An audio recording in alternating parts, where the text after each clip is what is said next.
Okay, well, thank you for joining me this afternoon here at the Palmetto facility.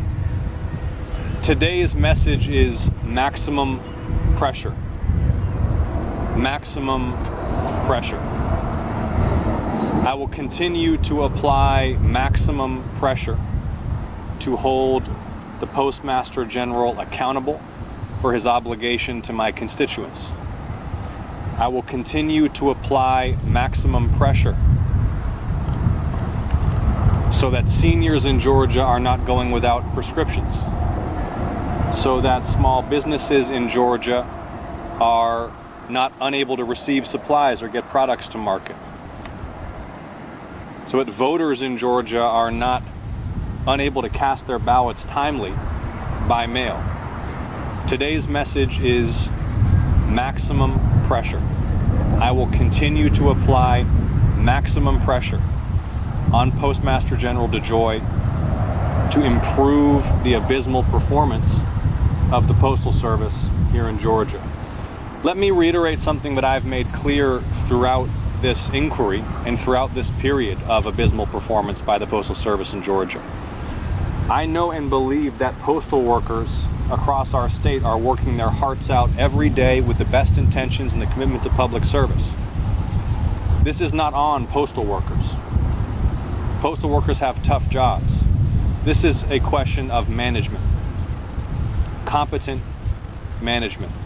I today inspected this facility. I sat down with local USPS leaders to gain additional information about the causes of abysmal performance in Metro Atlanta and North Georgia. And what became even clearer is that this transition for our region was not well thought through, not well planned, and not competently executed. That's why at the time of the Homeland Security Committee hearing about a month and a half ago, you'll recall that first class on-time delivery performance was about 36%. Now, Postmaster General DeJoy has stated that there has been substantial improvement in on-time delivery. What remains to be seen is whether that will stick, whether that will continue, whether timely service will be restored to the level of expectation that Georgians have for the Postal Service. So once again, let me just restate, I will continue to apply maximum pressure. I will continue to apply maximum pressure on Postmaster General DeJoy to fix what's broken. And then there's a broader conversation that needs to be had about how a process this complex was allowed to proceed with such inadequate preparation and incompetent management to begin with. But right now I'm focused on folks getting their mail on time. Okay, questions? Senator Ossoff, I just lost my train of thought for a second, but do you think that they cleaned it up for your visit? And did you see anything that explains what's going on?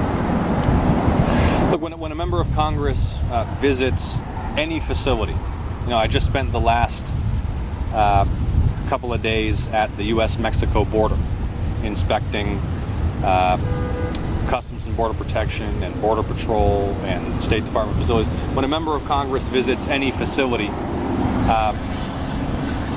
it's always prudent to assume that there's been some preparation for your arrival.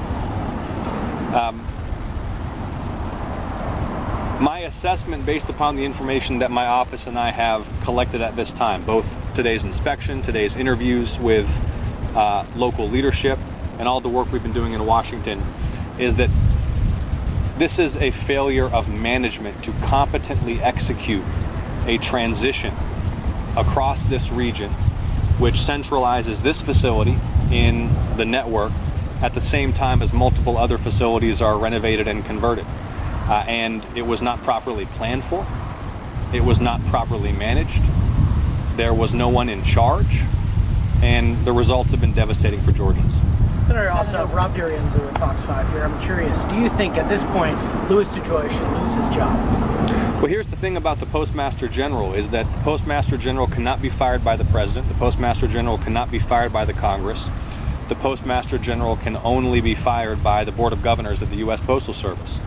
I have extraordinarily low confidence in the Postmaster General based upon the incompetent management of this transition that's ongoing in Georgia. The fact that my constituents haven't been getting prescriptions on time, haven't been getting letters on time, businesses haven't been getting supplies on time, ballots have not been arriving at election offices on time, and I will continue to apply maximum pressure on Postmaster General DeJoy to hold him accountable and to improve his performance in Georgia. What does that pressure look like?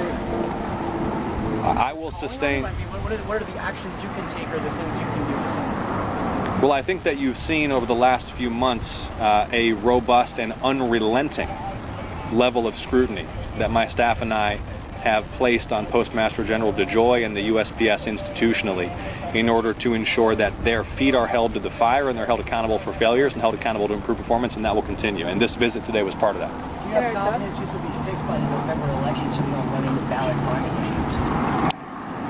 At this point, it is impossible to speculate about what network-wide performance will be at that time. You heard the Postmaster General make a commitment to me at the Homeland Security Committee hearing that he would restore on-time delivery to its prior level within 60 days of that hearing. That deadline is fast approaching. We're monitoring the numbers week by week, and I'm going to continue applying maximum pressure on Postmaster General DeJoy to improve their performance in Georgia. What's your expectation, though, when it comes to... I'll come to you in just a moment. What's your expectation, though, moving a little closer to the June runoffs? You've got CDO, you've got Sheriff, 3rd Congressional. What is the expectation there? And did local leaders talk about, right now they're at 60%, about when they think they could get back to 80%, 90% where they were before? Yes, the local and regional staff with whom I spoke today stated that they believed they would meet that mid-June deadline for a restoration of on-time delivery to its level prior to this transition. Now, that's simply what they're saying. I'll believe it when I see it. I'm looking for results and sustained results. And that's why maximum pressure is required. That's why my team and I will remain unrelenting in demanding answers, in not just myself, but my staff, interviewing USPS personnel, visiting USPS facilities, and demanding continued updates in terms of the data that reflects their performance. Yes, ma'am. You said you've been watching the numbers. What is significant improvement? What have you been seeing, and what are people should they expect? USPS states that from a low in March of on-time delivery in the low 30%, that they're now around 60%. 60% is still abysmal. We're talking about the mail being delivered on time. What Postmaster General DeJoy committed to me in public, under oath, at a Senate hearing about a month and a half ago was that he would restore on-time delivery to its level pre-transition within 2 months of that hearing. That'd be mid-June. Did you learn anything today about new management? I know that you don't think the current management is doing well. Did they say anything about bringing new people in or retraining? Or we had an in-depth discussion about the fundamentals of managing a complex project such as this one. And what was clear was that as they have undertaken this transition, particularly in the early months, no individual was in charge with responsibility for executing this competently.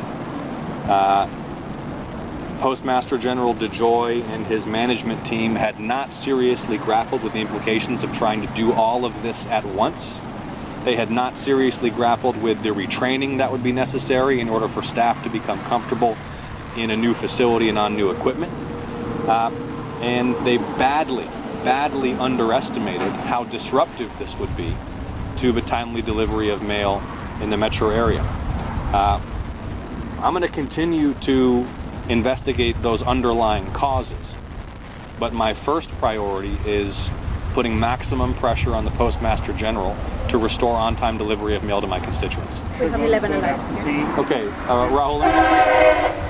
Let me just get 11 alive and then I'll come back to you, okay? Yes. We've had a couple postal workers sending us pictures inside showing just kind of chaos and mess. What was it like in there today? Did the systems and automation seem to be working? And can you just describe, what you saw when you were walking through?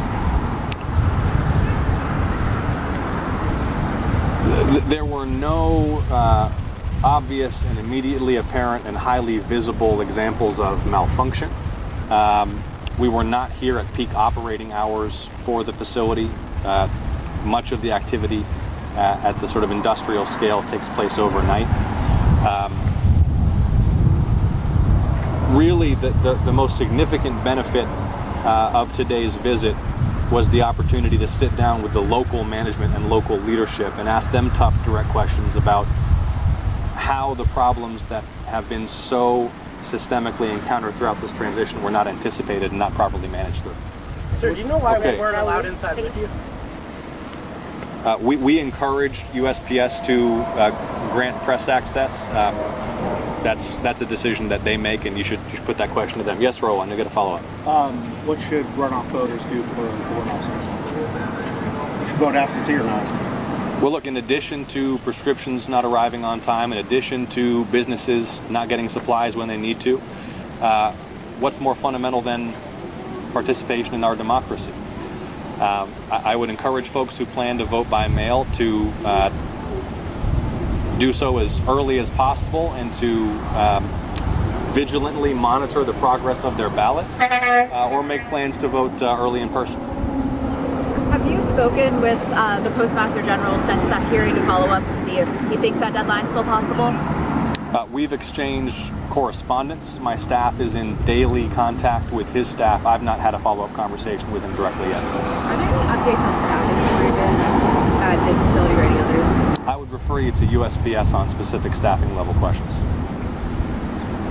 Now what? Just more pressure? Not just more pressure. Yes, more pressure. More relentless pressure on behalf of my constituents to sustain the improvement of on-time mail delivery. I have an obligation to Georgians to stand up for them when they're not being treated fairly or properly by a government agency. USPS is letting Georgians down. It is my role, it is my obligation, it is my duty to hold them accountable. And yes, that will mean maximum pressure will be sustained. We will continue to ask tough questions. We will continue to demand data. We will continue to put these questions directly to the Postmaster General. What would you say to the people who are writing in saying they've lost faith in the post office, they've lost faith in Congress in being able to fix this situation? It is completely understandable that Georgians would have a loss of confidence in the U.S. Postal Service on the basis of USPS performance in Georgia over the last couple of months. And what I'm focused on is putting maximum pressure on the Postal Service to restore timely delivery of mail, using every power and authority that I have as a member of the United States Senate.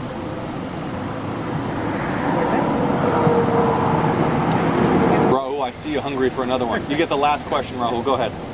Are you pulled off topic or? Sure, fire. We'll do one off-topic question. We'd love to ask about your trip to the border. Okay, why don't we do a little step aside and talk about that? Okay. Let me just restate in case I wasn't abundantly clear. Today's message is that I will sustain relentless and maximum pressure on the U.S. Postal Service to improve their performance in serving my constituents in Georgia. All right? Thank you all so much. Thanks, sir. Thank you. Thank you. Thank you.